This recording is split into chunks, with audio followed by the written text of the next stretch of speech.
एक समय बृहस्पति जी ब्रह्मा जी से बोले, हे ब्राह्मण श्रेष्ठ, चैत्र व आश्विन मास के शुक्ल पक्ष में नवरात्र का व्रत और उत्सव क्यों किया जाता है?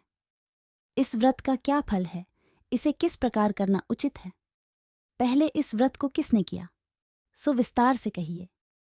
बृहस्पति जी का ऐसा प्रश्न सुन ब्रह्मा जी ने कहा, हे बृहस्पति, प्राणियों के हित की इच्छा से तुमने बहुत अच्छा प्रश्न किया है।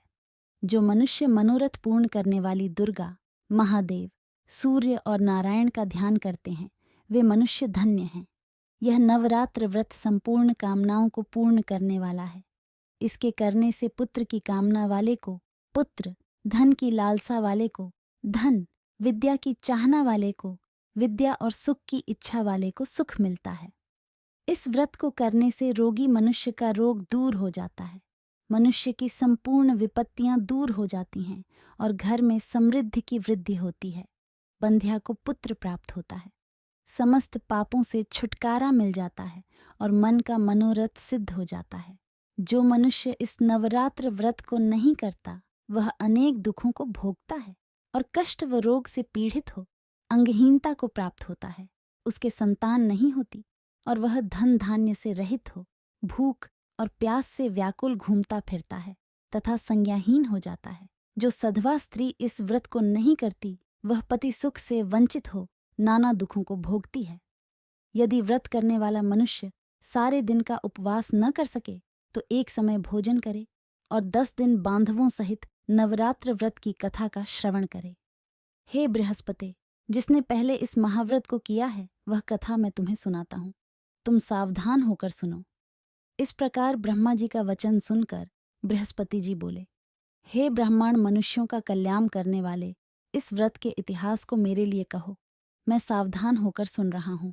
आपकी शरण में आए हुए मुझ पर कृपा करो।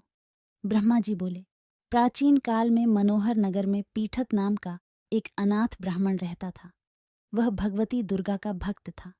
उसके संपूर्ण सद्गुणों से युक्त सुमति नाम की एक अत्यंत सुंदरी कन्या उत्पन्न हुई। वह कन्या सुमति अपने पिता के घर बाल्यकाल में अपनी सहेलियों के साथ क्रीड़ा करती हुई इस प्रकार बढ़ने लगी, जैसे शुक्ल पक्ष में चंद्रमा की कला बढ़ती है। उसका पिता प्रतिदिन जब दुर्गा की पूजा करके होम किया करता, वह उस समय नियम से वहां उपस्थित रहती। एक दिन सुमति अपनी सखियों के साथ खेल में लग गई और भगवती के पूजन में उपस्थित नहीं हुई। उसके पिता को पुत्री की ऐसी असावधानी देखकर क्रोध आया और वह पुत्री से कहने लगा, अरे दुष्ट पुत्री, आज तूने भगवती का पूजन नहीं किया, इस कारण मैं किसी कुष्ठ रोगी या दरिद्र मनुष्य के साथ तेरा विवाह करूंगा। पिता का ऐसा वचन सुन सुमति को बड़ा दुख हुआ और पिता से कहने लगी, हे पिता, मैं आपकी कन्या हूं तथा सब तरह आपके अधीन हूं। जैसी आपकी इच्छा हो वैसा ही का